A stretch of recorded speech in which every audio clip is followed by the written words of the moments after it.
अब हम बात करते हैं थर्ड सबकेस की, कि अगर आपकी रिएक्शन डिसप्रोपोर्शन हो तो आपने एन फैक्टर किस तरह से निकालना है। तो इसकी एक शॉर्ट ट्रिक आपको सबको याद रखनी है, इस फॉर्मूले से आपने इसको कैलकुलेट करना है। पहले तो आप कंफर्म करेंगे कि रिएक्शन डिसप्रोपोर्शन या विषमानुपातन की है, तो क्या करना है, ऑक्सीडेशन का एन फैक्टर निकाल के, रिडक्शन का एन फैक्टर निकाल के पहले उनको मल्टीप्लाई करना है, फिर उनको डिवाइड करना है उनके सम से। इस तरह से आपको डिसप्रोपोर्शन रिएक्शन का एन फैक्टर बड़े आराम से आ जाएगा। आइए एग्जांपल से मैं आपको बात समझाता हूँ। आयोडीन की स्टेट है 0, आयोडीन की स्टेट है -1, और यहाँ पर आयोडीन की ऑक्सीजन स्टेट है +5। आप लोग जानते हैं वो रिएक्शन जिनमें एक ही एलिमेंट का रिडक्शन भी हो रहा हो और उसी एलिमेंट का ऑक्सीडेशन भी हो रहा हो, तो इसको हम क्या बोलते हैं, डिसप्रोपोर्शन रिएक्शन या विषमानुपातन अभिक्रिया। अब किन अभिक्रियाओं में पहले मैं रिडक्शन का एन फैक्टर निकालता हूँ। एक आयोडीन अगर 0 से -1 में जाएगा तो कितने इलेक्ट्रॉन का रिडक्शन हुआ, सिंगल इलेक्ट्रॉन का। लेकिन I2 लगा हुआ है तो नेट रिडक्शन कितने इलेक्ट्रॉन का माना जाता है, 2, तो रिडक्शन में फैक्टर 2 हो गया। उसी तरह से अगर 0 से +5 में जाएगा तो कितने इलेक्ट्रॉन का ट्रांसफर होगा, 5, लेकिन यहाँ पे 2 आयोडीन जाएंगे तो ऑक्सीडेशन का फैक्टर कितना हो गया, 10। तो एन रिडक्शन भी आ गया, एन ऑक्सीडेशन भी आ गया। तो अगर मेरे को इस डिसप्रोपोर्शन का एन फैक्टर निकालना है तो क्या करूंगा, N oxidation 10 into N reduction 2 divided by N oxidation plus N reduction. तो ये आता है वैसे 20/12, या एन फैक्टर फॉर डिसप्रोपोर्शन इस रिएक्शन के लिए हो जाता है ये 5/3। तो इस तरह से हम एन फैक्टर निकालते हैं। एक और केस देख लीजिए, फास्फोरस का चार्ज कितना है, 0 है। पीएच3 में फास्फोरस का चार्ज कितना होता है, -3, और इसके अंदर +1। आप निकालते हैं, बार बार निकाल चुके हैं। 0 से -3 का मतलब रिडक्शन। तो एक फास्फोरस अगर 0 से -3 में जाएगा तो कितने इलेक्ट्रॉन का ट्रांसफर होगा, 3 इलेक्ट्रॉन का। लेकिन यहाँ पे 4 फास्फोरस है तो नेट एन फैक्टर रिडक्शन का लिया जाएगा 12। ऐसे ही 0 से +1 में जाना ऑक्सीडेशन है। एक फास्फोरस जब 0 से +1 में जाएगा तो 1 इलेक्ट्रॉन का ट्रांसफर होगा। यहाँ 4 फास्फोरस जा रहे हैं तो ऑक्सीडेशन का एन फैक्टर हो गया 4। बस लगा लीजिए formula, n factor for disproportion is equal to oxidation n factor 4 है, मल्टीप्लाई बाय रिडक्शन का एन फैक्टर है 12, और नीचे 4 + 12, तो ये जो डिसप्रोपोर्शन एन फैक्टर आएगा ये 48/16 आएगा, यानी कि यहाँ आपका आंसर आएगा 3। यानी कि इस रिएक्शन में P4 का एन फैक्टर कितना आएगा, 3 आएगा। यहाँ भी देख लीजिए, फास्फोरस का चार्ज है +3, -3 और +5, तो रिडक्शन का एन फैक्टर कितना है, एक ही फास्फोरस है तो +3 से -3 0 तो नहीं हो गए, नहीं, मैंने बोला साइन अगर चेंज होंगे तो सम होगा। तो रिडक्शन का एन फैक्टर कितना आ रहा है, 6 आ रहा है। ऑक्सीडेशन का एन फैक्टर कितना आ रहा है, 2 आ रहा है। तो मैं अगर इस रिएक्शन में H3PO3 का नेट एन फैक्टर निकालूंगा, oxidation into reduction upon oxidation plus reduction, तो 12/8 यानी कि 3/2। बस एक स्पेशल केस याद रखना, ये फॉर्मूला तब एप्लीकेबल नहीं होगा जब n factor for oxidation is equal to n factor of reduction आ जाएगा, तो ये फॉर्मूला आपका एप्लीकेबल नहीं होगा। अगर जैसे यहाँ -1 है चार्ज परोक्साइड में, यहाँ पे -2 है, यहाँ 0 है, तो आप देखेंगे रिडक्शन का एन फैक्टर भी 2 है। भाई एक ऑक्सीजन अगर -1 से -2 में जा रहा तो एक इलेक्ट्रॉन ट्रांसफर है। अगर 2 ऑक्सीजन जाती तो रिडक्शन का एन फैक्टर भी 2 है, एन फैक्टर फॉर रिडक्शन भी 2 है, और अगर मैं ऑक्सीडेशन में जाता हूं तो भी -1 से 0, तो ऑक्सीडेशन का एन फैक्टर भी कितना बेटे, 2 है। तो अगर N factor oxidation reduction same हो जाता है डिसप्रोपोर्शन में, तो फिर हम ये फॉर्मूला यूज नहीं करते। उस केस में जो नेट एन फैक्टर होता है, या तो वो तो एन फैक्टर ऑक्सीडेशन के ही बराबर होगा और या एन फैक्टर रिडक्शन के बराबर होगा। तो याद रखिएगा, जब भी H2O2 डिस्प्रोपोर्शनेट होता है, फिक्स है, उसका एन फैक्टर हमेशा कितना लिया जाता है, 2, इसीलिए हम H2O2 का जो इक्विवेलेंट वेट लेते हैं हमेशा वो मॉलिक्यूल वेट अपॉन 2 लेते हैं। इस तरह से हमें डिस्प्रपोर्शन रिएक्शन के एन फैक्टर निकालना भी आना चाहिए। ये थर्ड सब केस हो गया। और लास्ट सब केस है कि अगर आपकी किसी रिएक्शन में एक एलिमेंट किसी केमिकल का ऑक्सीडाइज हो रहा हो और सेकंड एलिमेंट रिड्यूस हो रहा हो, उस केस में एन फैक्टर कैसे निकालते हैं? आइए लास्ट केस नंबर डी की बात करते हैं।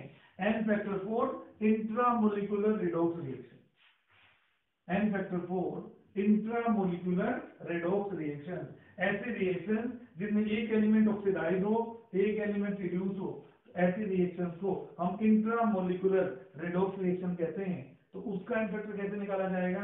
आइए देखते हैं। एन फैक्टर फॉर या तो बोल दो intramolecular redox reaction,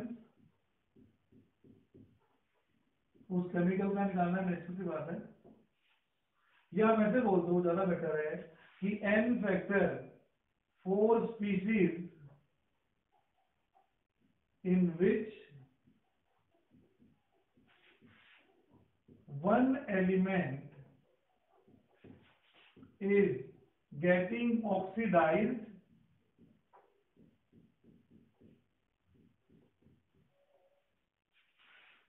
another getting reduced, another getting reduced।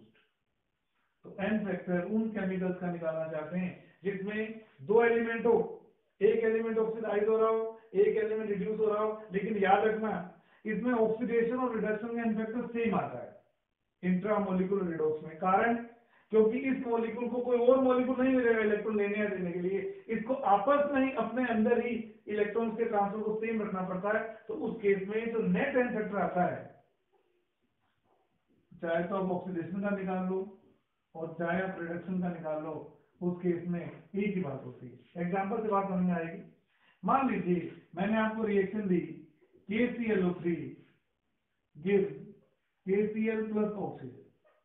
मान लीजिए आपकी रिएक्शन है ये वाली, क्लोरीन की स्टेट है +5 से क्या हो रही है -1, ऑक्सीजन की -2 से हो रही है 0। तो आप देख पा रहे हैं क्लोरीन वो एलिमेंट है जिसका क्या हो रहा है रिडक्शन, ऑक्सीजन वो एलिमेंट है जिसका क्या हो रहा है ऑक्सीडेशन। क्या ऐसी रिएक्शंस को हम इंट्रामोलिकुलर रिडॉक्स रिएक्शन नहीं कहते क्या, जिसके अंदर एक एलिमेंट ऑक्सीडाइज हो रहा हो और दूसरा एलिमेंट रिड्यूस हो रहा हो? ऐसी रिएक्शंस को हम इंट्रामोलिकुलर रिडॉक्स रिएक्शंस कहते हैं। तो आइए इसका एन फैक्टर चेक करें। जब क्लोरीन 5 से 1 में -1 में जाएगा तो रिडक्शन का एन फैक्टर कितना होगा? 6 होगा। जब ऑक्सीजन -2 से 0 में जाएगा, अब याद ध्यान से सुनना, ये मेरा रिएक्टेंट है, इस रिएक्टेंट के कंप्लीट कन्वर्जन में कितने ऑक्सीजन आएंगे? 3। और एक ऑक्सीजन जब -2 से 0 में जाता है तो 2 इलेक्ट्रॉन का ट्रांसफर होता है। तो बताइए जब 3 ऑक्सीजन जाएंगे तो कितने इलेक्ट्रॉन्स का ट्रांसफर होगा? 6 इलेक्ट्रॉन्स का ट्रांसफर होगा। तो जैसे ही मैंने कहा था इसमें जितना एन फैक्टर रिडक्शन का आएगा बेटे, उतना ही एन फैक्टर ऑक्सीडेशन का भी आएगा। तो नेट एन फैक्टर, चाहे आप मान लो ऑक्सीडेशन का ले रहे हो, चाहे आप मान लो रिडक्शन का ले रहे हो, दोनों के इसमें आंसर क्या आएगा? 6 आएगा। एक और एग्जांपल, बहुत फेमस एग्जांपल है अमोनियम डाइक्रोमेट। अमोनियम डाइक्रोमेट के डीकंपोजिशन से नाइट्रोजन और क्रोमियम ऑक्साइड बनता है, वाटर भी बनता है। मुझे एक बात बताइए, पहली बात तो रिएक्शन बड़ी इंपॉर्टेंट है, इसको वोल्केनोमेटर बोला जाता है, इसको बोला जाता है वोल्केनोमेटर। और ये N2 बनाने की बहुत अच्छा मेथड माना जाता है।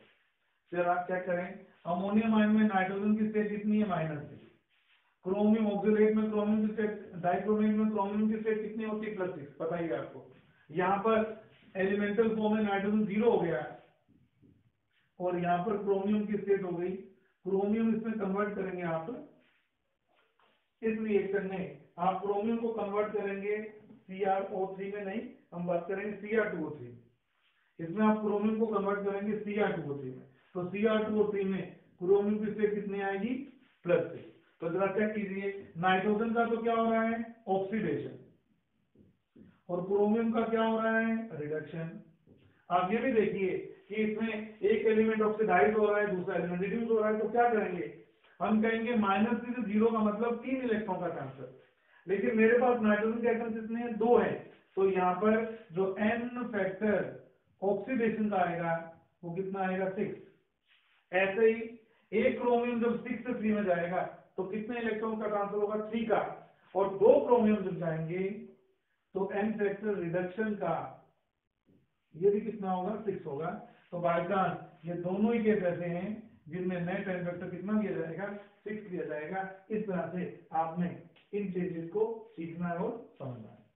तो इतने केसेस आपके पास n फैक्टर कैलकुलेशन के आएंगे। मैं रिपीट करता हूं, हमने n फैक्टर क्यों निकाला था, हमने बोला था लॉ ऑफ इक्विवेलेंस में जब दो केमिकल्स आपस में रिएक्शन करते हैं तो उनके नंबर ऑफ इक्विवेलेंट बराबर होने चाहिए। नंबर ऑफ इक्विवेलेंट का फॉर्मूला आया था W/E। तो अगर A और B दो केमिकल्स हैं तो उन दोनों के W/E के रेशियो बराबर होंगे। E कैलकुलेट करने के लिए मैंने एक फॉर्मूला दिया आपको, general formula, molecular weight upon n factor. यहां से n फैक्टर की तलाश शुरू हुई थी। फिर मैंने आपको अलग अलग केसेस के n फैक्टर पढ़ाए थे। नंबर 1 एसिड का n फैक्टर, नंबर 2 बेस का n फैक्टर, नंबर 3 एसिडिक या बेसिक सोल्ट का n फैक्टर, नंबर 4 ऐसे सोल्ट के n फैक्टर जो रेडॉक्स रिएक्शन में पार्टिसिपेट करते हैं। अब इस लास्ट कैटेगरी में खूब सारे केसेस थे, जिसमें पहला सब केस था जब सोल्ट का केवल एक एलिमेंट ही ऑक्सीजन नंबर में चेंज करता है। दूसरा सब केस था जब दो एलिमेंट ऑक्सीडाइज या रिड्यूस होते हैं। तीसरा सब केस था डिस्प्रपोर्शन का n फैक्टर निकालना। और चौथा सब केस था ऐसे केमिकल्स, ऐसे सोल्ट्स जिनमें एक एलिमेंट ऑक्सीडाइज हो और उसी सोल्ट का दूसरा एलिमेंट रिड्यूस हो।